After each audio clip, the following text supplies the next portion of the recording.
viewers. Africa's oil-producing nations have not been spared the impact of the global decision to reduce oil output. About 14 countries in sub-Saharan Africa produce oil, which accounts for most of their annual export income. Crude oil prices rose marginally on Friday, May 1st last week, as the Organization of Petroleum Exporting Countries and their allies started reducing output. Major producers in April agreed to a production cut deal by 10 million barrels a day in May and June. The record production cut is a way of balancing the mismatch between supply and demand in global oil prices due to the coronavirus pandemic. The COVID-19 outbreak has reduced demand for oil due to isolation and travel restrictions measures introduced globally to slow down the spread of the disease. Africa's major oil producers include Nigeria, Angola, and Gabon. A rise in oil prices between $50 to $60 per barrel would allow them to earn badly needed foreign exchange to carry out development projects. The World Bank and the International Monetary Fund have urged African oil-producing nations to diversify their economies to reduce their overdependence on oil to improve the living standards of their people. And this morning, we continue our conversation in the Economy and Politics show as we look today at COVID-19, focusing on business and economic sustainability in Nigeria.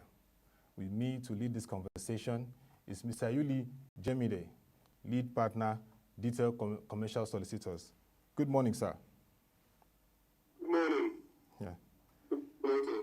Yes, nice to have you discuss sustainability for businesses and the economy in this time. It's good to be here. Thank you. Yeah. Before we begin our conversation, I found this interesting picture on your handle, and you said that to keep your sanity during the lockdown period, you needed a kayak, and you paddled it for 2-3 hours every day around your residence where you live. I mean, if you can see the picture now, it's very interesting how you did that during the lockdown. So we'd like to just get your experience so far as the lockdown begins to ease. How did you manage that? Well, they say necessity is the mother of invention. I've always liked to be on the water, so every weekend and every now and then I'm on a boat going to Takwa Bay or somewhere. And after 2 weeks of being at home, not being able to get on the water, I started thinking there must be a way. And then I thought about the kayak. There's water behind where I live, so I thought about the kayak, and I got a kayak delivered to me on the waterfront, and the rest is history. Wow. And you were alone all this while, I mean, because, across developed clients, you always have people on the coast guards to watch out in case of anything, but you're an expert in that. The kayak takes only one person also, so you are your own. Well, thank God at least you were able to navigate it, and it's a good experience for you, managing the period. Good experience, great exercise. Yes, great exercise, nice. We can see it, looking very refreshed. So let's look at first the easing of the lockdown, yes, in Lagos, Abuja, and Ogun State. And the major concerns have been around managing the informal sector, because Nigeria has a very huge informal sector, and their ability to comply with the guidelines for reopening the economy, because these people are daily wage income earners, and they are really concerned about how they can continue to sustain their livelihood. But so far we saw Monday and even Tuesday concerns about following the guidelines around physical distancing and the hygiene measures, transportation, interactions, even crowds at the financial institutions like the banks. What are your thoughts around these concerns of managing this reopening phase for the economy? Some people are even saying that we may have to go back to a lockdown since people are not following the guidelines. Well, also this is one situation where you are torn between saving lives and saving livelihoods. Yeah. And it's a very interesting situation because both of them are intertwined, and both of them are important. If you don't save livelihoods, you will eventually not save lives, right? If you don't save lives, there won't be livelihoods. So, and the informal sector is very important. This is a sector that accounts for 38 trillion of 38 trillion naira in the economy. Right, IMF says they account for 65% of Nigeria's workforce, right? So I think the key thing here will be how do we get this balance? Because, these are the most itinerant people, right? Yeah. Your electricians, your tailors, your mechanics, these are people who are always moving around. They're commuting, they're going to, get somebody's car, they're going to take somebody's measurement, they're going to fix somebody's fault in the house. So they will come in contact with a lot of people as they commute, and as they serve their clients. Even those who sit in shops will get, hundreds of people come every day to buy one thing or the other, right? So the economy has to keep going, but at the same time, we have to save lives. Interestingly, there's no case study on this. We've never been down this road before, right? So it's not a situation where you will come up with a case study, but we can see what the other countries are trying to do, those who are ahead of us on the COVID-19 curve, right? And they've been sensible about certain things, right? So in South Africa, for example, they have a timetable for people to go out, right? Just to make sure that everybody knows out on the same day, right? And they have to take some permits from your local government, for the day you are going to go out so that they're monitoring. Right? But again, this will work when you have a database. Right? So if you don't have a database and a lot of these people in the informal sector don't belong to the unions, where you can use the unions to track them, then it gets more difficult. Right? So what I would say is government needs to do more in terms of education. Right? Some of these people don't believe that this virus exists. You understand? Yes. Even if they believe it exists, they'll tell you, well, it's like malaria. Hydrochloroquine cures it. We've been having malaria with black people, all that. So there needs to be more education, and I think that we need to educate people in the languages they can understand. We need to communicate in Pidgin English, outside Yoruba, Igbo, so that people understand, about wearing masks, the essence of social distancing. There's not much of that going on out there, apart from, on TV and things. These people don't watch TV, right? So I think that's we have to let them come out in a coordinated way and then educate them. I think if we do that, we may be able to get the right balance. Okay, I hear you very well on the need to improve communication and sensitization, particularly for those in the huge informal sector, on the ways of ensuring that they follow these guidelines to balance this saving of livelihoods and saving lives, which is very critical at this time. But let's look at the businesses, because they are also globally and in Nigeria managing commercial disruptions as a result of COVID-19. We're seeing some now taking that step of cutting jobs, like we see Virgin Atlantic, 3,000 jobs, AB&B, over 1,000 jobs. Even Karim, one of the thriving Uber-driven companies in Middle East, announced over 500 jobs will be cut. So these are ways they are approaching it, managing the disruptions. Other companies are looking at pay cuts, and others are even looking at downsizing. And this is a challenging time for businesses. What would you be saying to them as a business leader too, to manage this phase and ensure sustainability in their operations? Well, I think the first thing we need to realize is that we're in a period where people just need to survive. Right? Businesses need to survive. Individuals need to survive in terms of their livelihood, and we all need to survive in terms of just staying alive. Right? So I think the key word here is survival. Right? So businesses will be trying to survive, and in trying to do that, they may need to to retrench people and things like that. But I think that if we all come to terms that we are all victims here, yes, and we take a victim mentality in dealing with everybody, right? I mean, it's nobody's fault that COVID-19 came or that oil prices dipped, right? So I think all the stakeholders, workers, business owners, government, we should all, take that approach, right?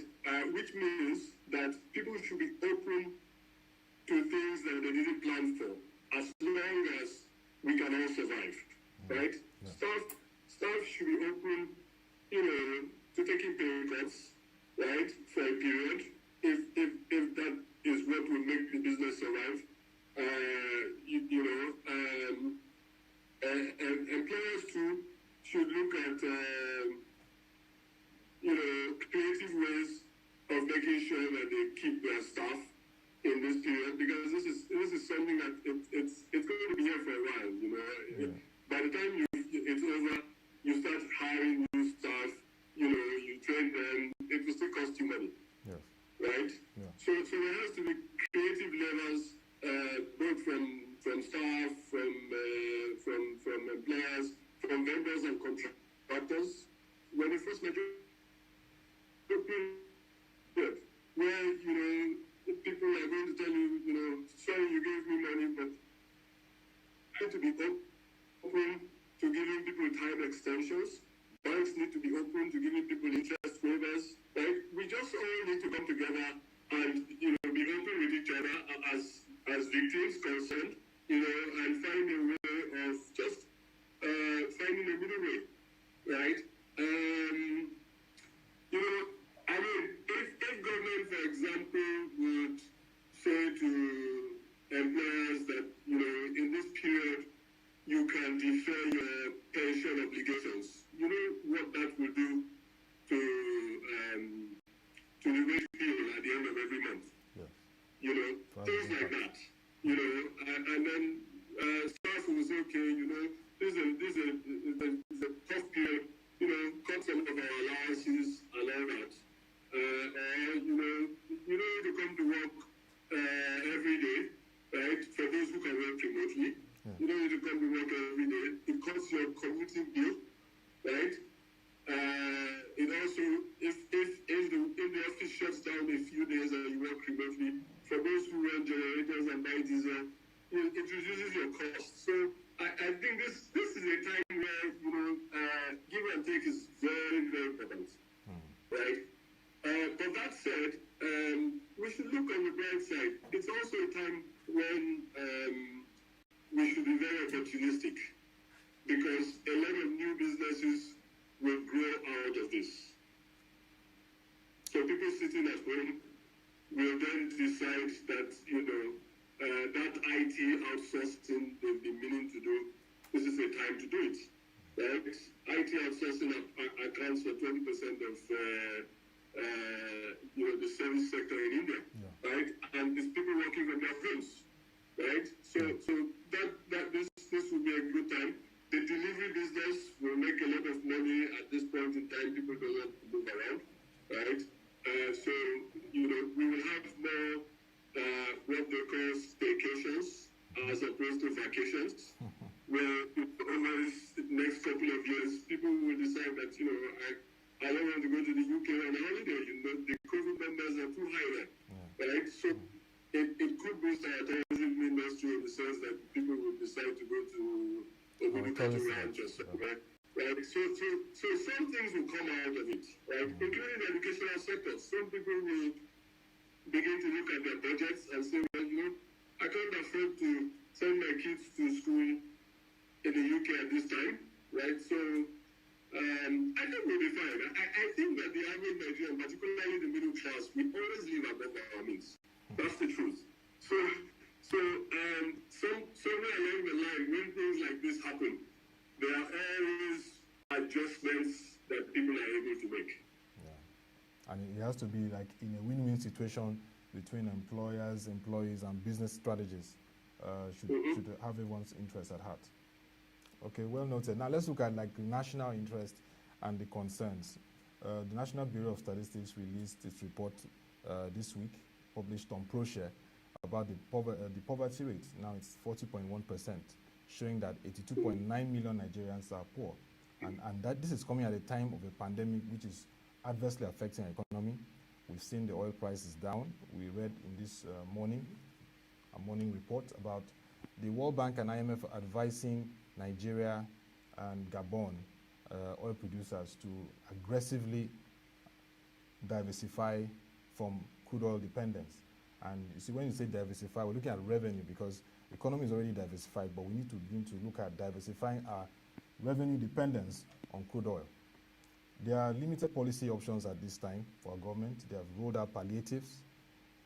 From your assessment, what should be the key steps policymakers, fiscal and monetary, should be focusing on to help really reflate and reposition our economy?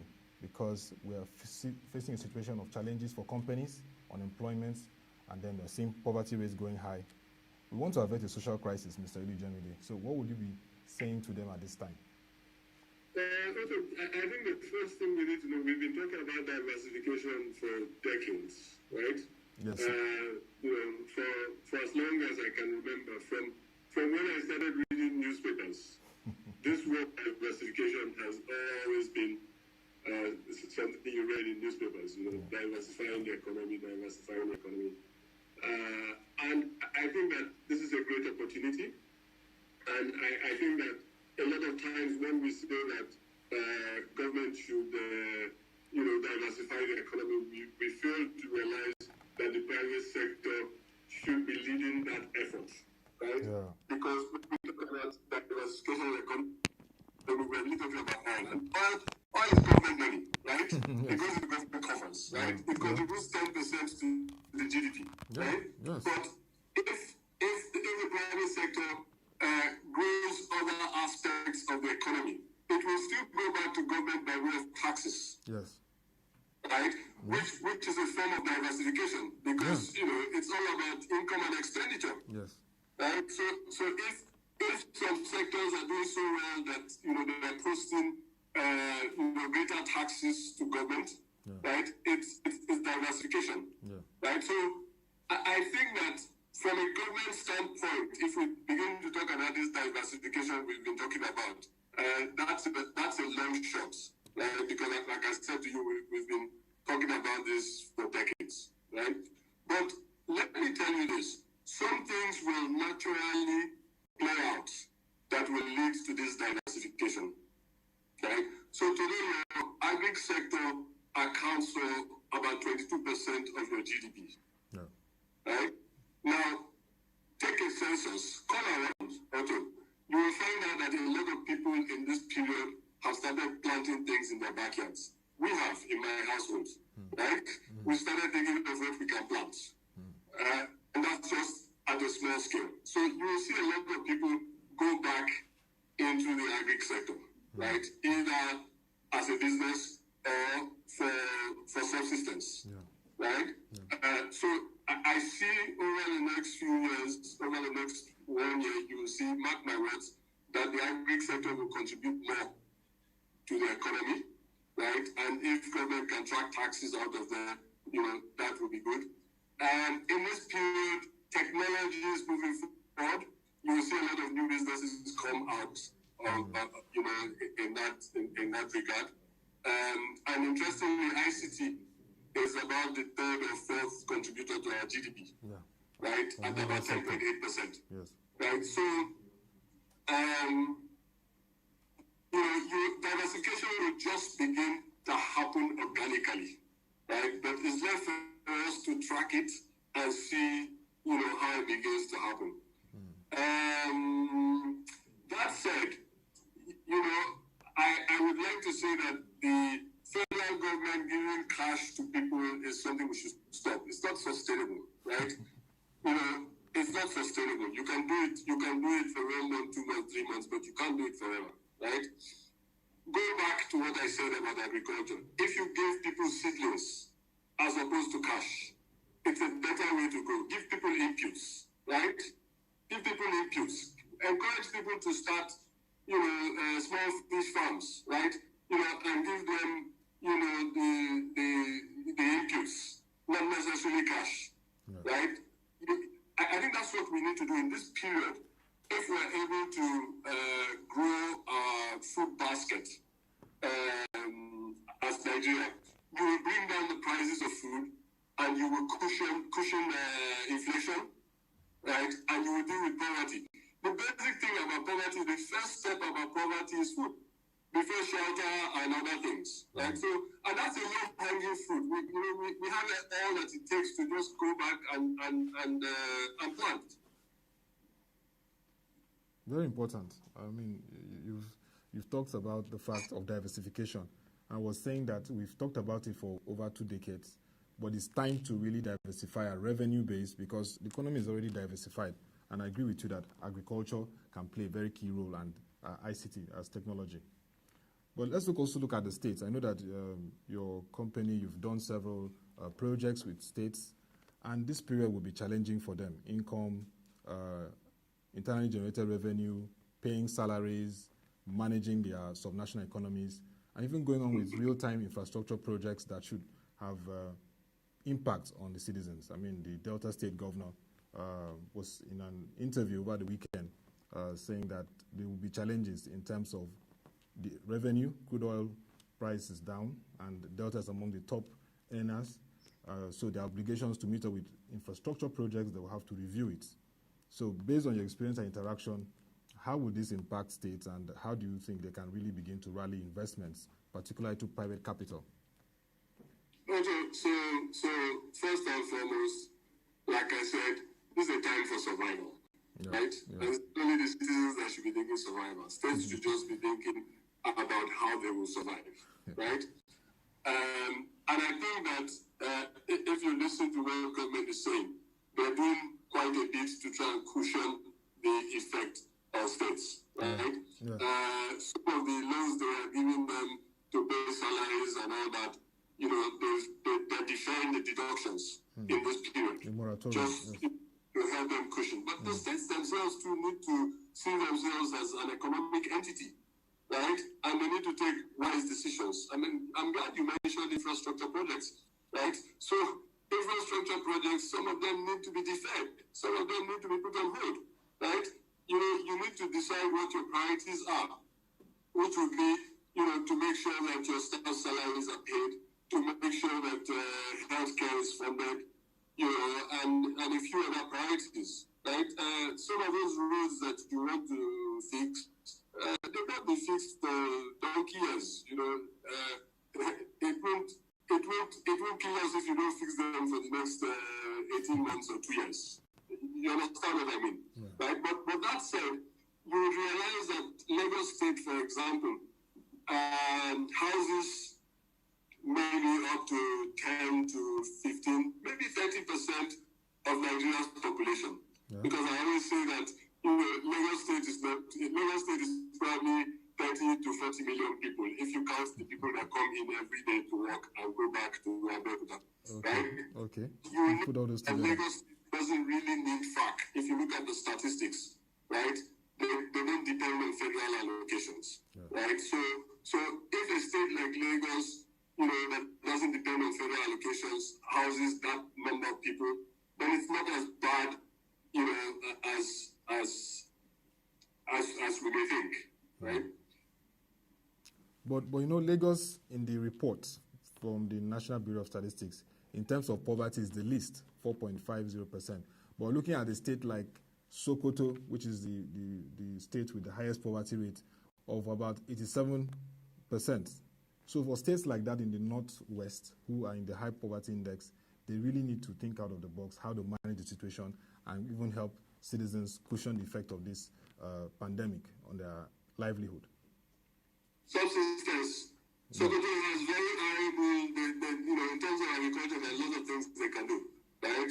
Subsistence. They should put the citizens to work, right? In the big sector. I know government said they want to create jobs, by doing some strategic road projects and all that. But the reality is that those road projects, a lot of the money in their foreign companies will eventually go out of our economy, right? And it will help a few people who are working on those projects, right? But if we look at subsistence, and I keep hammering on this, bottom line is food sufficiency. If people are eating, then poverty is not such a big issue, right? Once you've eaten then you have a roof over your head and healthcare. Those are the key things. Okay. Food, healthcare, and shelter, which is very key. I've taken note of that. So let's look at creating an enabling environment for governance for businesses at this time. And regulators have a key role to play here. What would you be saying in terms of speeding up ease of doing business? We know that the Presidential Enabling Business Environment Council has been working, and even this period, despite the fact that the disruptions has come from the pandemic, they're still working round the clock, interacting with stakeholders and policymakers, pushing the National Action Plan 5.0. Though it can be physically pushed, but they're having interactions around it. So what would you like to see happen more in terms of easing the business environment in Nigeria, which is very key at this time? Well, also, the reality is this, right? Long time ago, we should have eased the business environment by turning to technology. And this is a great opportunity.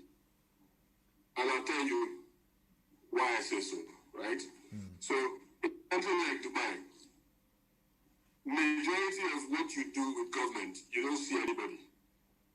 That's in Dubai, United Arab Emirates. Yes, Okay. you don't see anybody. Yeah.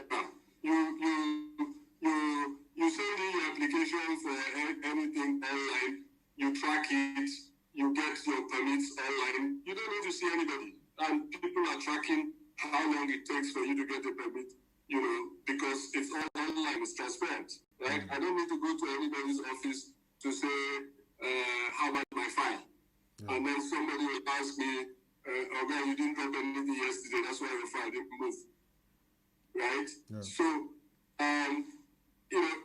if we use this period to just, harness technology, it will definitely improve our ease of doing business, right?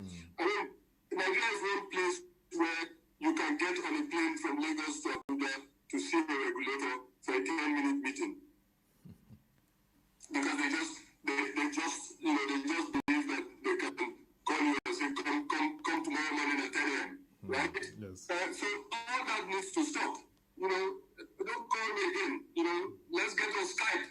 Tell me what you want to tell me. Yes.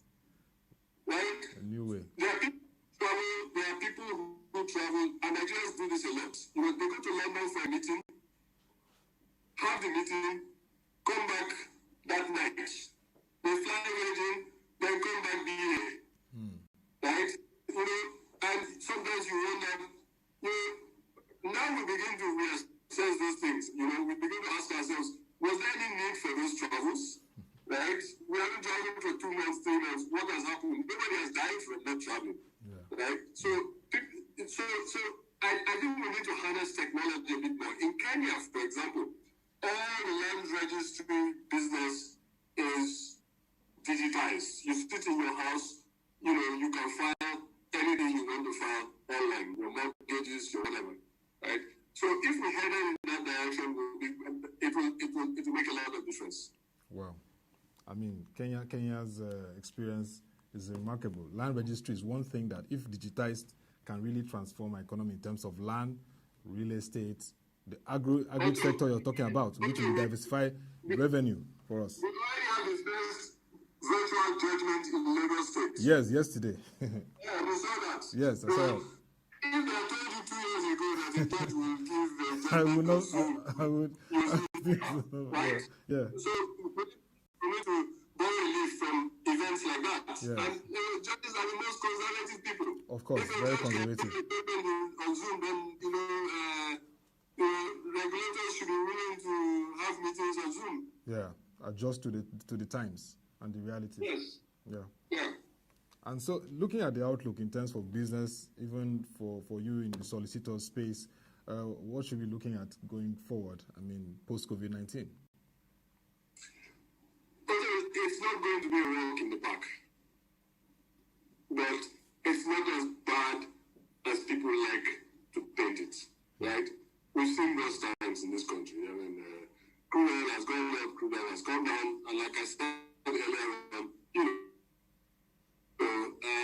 also 10% of our GDP. Yeah. If the private sector leads up to the billion and increases our GDP and gets more creative, rather than rent seeking. Rent seeking is going to stop because rent seeking ruins economies, right? If I can go to Abuja and go and sit down in someone's waiting room because my uncle gave me a note, and then I pick a piece of paper which I can walk out and sell at the gate, right? Yeah. Why would I want to work? Why would I want to set up a business, right? So in this period, rent seeking will stop because government doesn't have that kind of money any longer to give you LPOs. Even you don't want to go and get an LPO because you don't even know where you'll be paid, right? Yeah. So when rent seeking stops, the private sector will then have an opportunity to step up, right? But I think the government, I listened to the Minister of Finance, Honorable Minister of Finance yesterday on some platform, right? And I think they're doing the right things, right?